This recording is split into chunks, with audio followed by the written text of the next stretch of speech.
What's going on, man? Back to the channel, you feel me? What? Yeah, hey, look.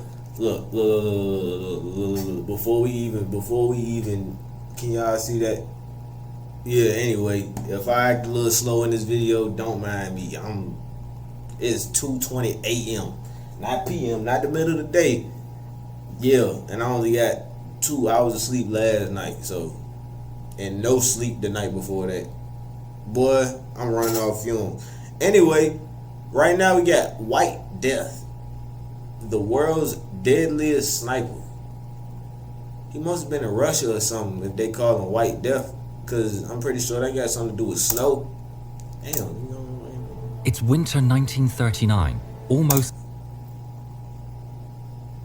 That man got a couple hundred bodies on his belt. 1939, ain't nobody finding him. Night, as the crimson horizon spreads across the wild snow-draped forests, a column of Soviet soldiers marches across a frozen landscape.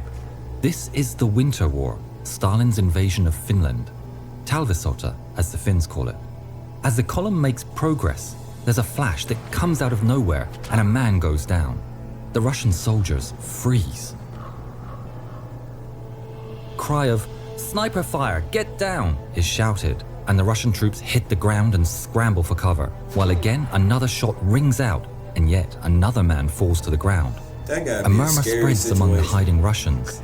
Belaya smert, the White Death.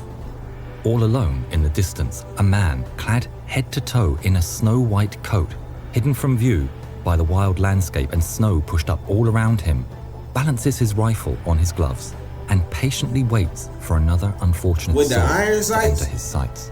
With the iron sights, who is this man that strikes dread into the heart of every Russian soldier in Finland?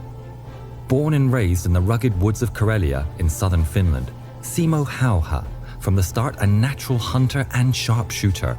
Hauha recalled his experience growing up as a farmer, hunter and skier as a vital part of his skill of being the excellent sniper that he became.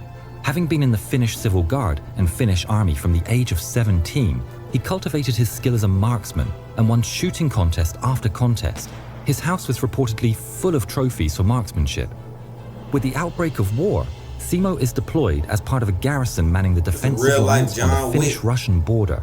In the early days of the war, Simo's commanding officer notices Hauha's skill with a rifle and assigns him to work independently as a sniper. Hauha's first action as a sniper was ironically a counter-sniping mission.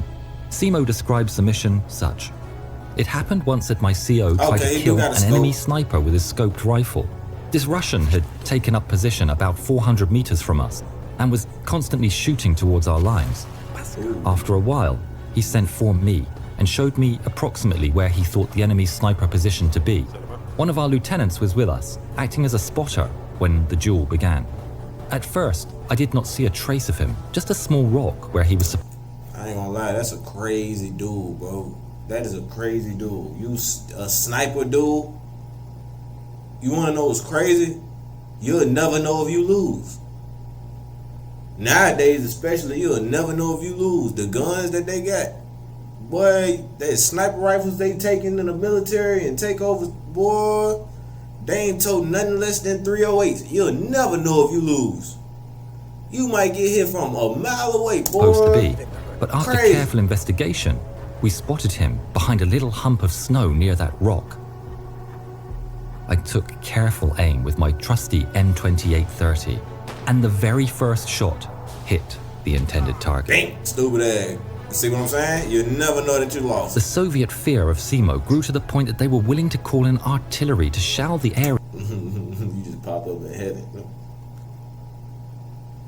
Damn! I'm sorry. How? When? God come down. I ain't finna do that. I ain't playing with God like that, God. I'm sorry.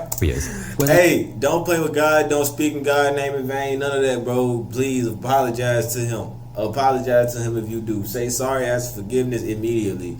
I'm not being ignorant to my supporters or my whoever watched me. Believed him to be. In fact, as Simo confirmed, the Russians put a lot lot of effort into trying to kill me. If you believe in God, after finishing yet another Soviet sniper, they vigorously started shelling Simo's fox. Alright, bro. treat him with the utmost respect possible. 50 shells landed around my foxhole, but in vain, Simo once described. Yet for all their efforts, the Soviets never scored more than a scratch or at best a ripped coat on Hauha. Simo Hauha's tactics as a sniper are unprecedented for the time. Unlike his Soviet counterparts, Simo doesn't use scoped sights, preferring iron sights as scopes risk giving off a glare that exposed the sniper's location. He said that he caught many a careless Russian sniper due to the glare of their scopes. The cold doesn't bother him either, as he's always prepared with many layers of thick winter clothing. On a cold December day, Simo wanders into the wild and heads to one of his favorite spots, a snow-covered tree with low-hanging branches that creates the perfect spot overlooking a valley. 2020 With vision. snow in his mouth, his breath doesn't give away his position. Hauha pushes up the snow around him, constructing a makeshift barrier, and with a daily ration supply, he sits and waits for hours. He waits, and patiently waits like any good hunter until his patience is rewarded when a group of 4 Soviet soldiers march into the iron sights of his rifle. Yep, time to go hunting. Hey man, Simo respect, fires bro. and reloads rapidly after each shot. After This will 4 take shots, discipline. 4 men lay in the snow, never to rise. Simo goes on to fire his rifle 25 times that day, setting a record for the most kills achieved by a sniper in one day, increasing the ever-growing legend of Simo Hauha as the White Death in the Soviet ranks. I'd be mad as hell if I was The this. story of Simo Hauha as an invisible sniper and his legacy as the fear of his foes, a hero at home, became even more dreaded by not just Soviet soldiers, but also the Soviet High Command, who put a bounty on his head. There were Soviet snipers who wanted the bounty, going to the hotspots and waiting in ambush for Simo. One set up his position and waited for hours. As night fell, the sniper thought that Simo must have left and stood to head back to base. Yeah, alright. There's a crack crack, your stupid ass. but the Russian never hears it and falls in the snow.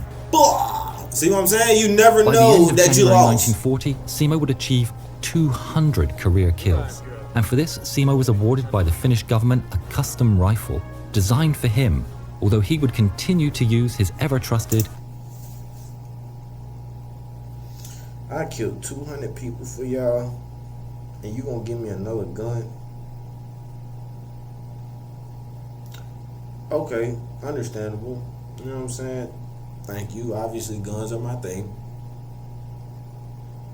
Where the fuck the money on? I don't even want to be cussing in this video. Where the fuck the money at? 200 people. Do you know the trauma? Do you know the things that he probably go through in his bed at night after killing 200 people? After killing one person is crazy. You did that 200 times. Do you know this man's brain probably is fried? That man probably got all types of paranormal activity that going around him. He need a therapist. He need a priest. He need an exorcist. He need $500 million. He need $100 million for everybody that he killed. He need, man, bro, you tripping. 200 people, and you gave me another gun so I can go kill some more. I'd have popped his ass with it. M2830 rifle. And then he ain't even use it.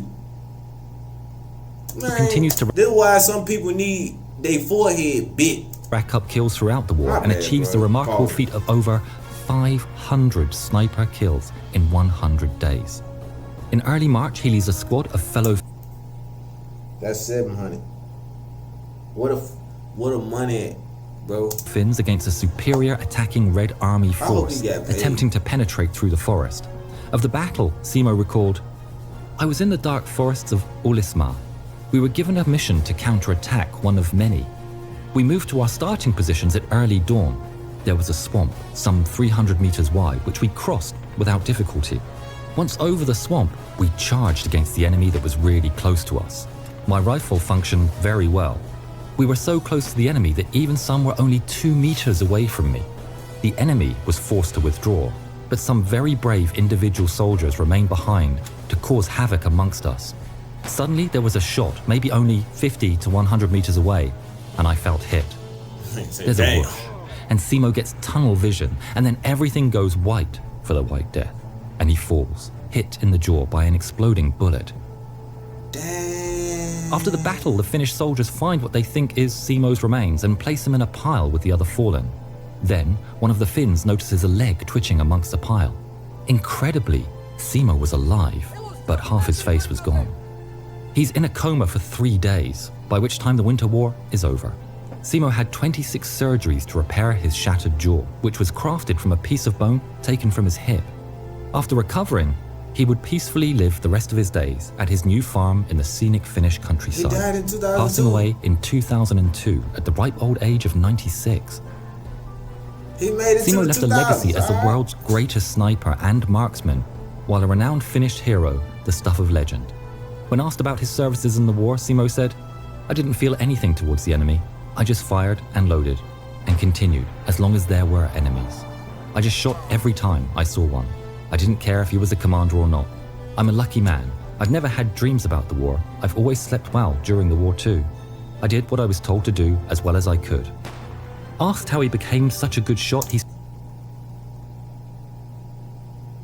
You killed hundreds of people and didn't bat an eyelash. Who beat you up as a newborn?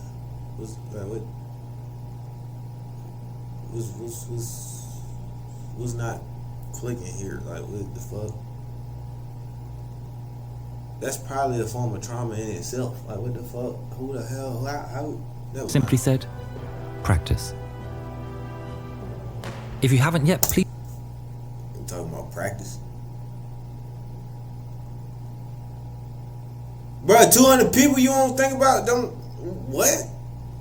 That's wild, bro. That's wild. I ain't gonna lie, that's wild. That's cold-blooded right there. That's more than cold-blooded right there. You got hundreds of bodies and don't even care that much. That's crazy. That's actually crazy. Like, where do you go in the afterlife after that? You got to get your own little cell down in, you feel me? But man, shout out to White Death. Rest in peace to White Death. The man made it to the 2000s after killing hundreds of people.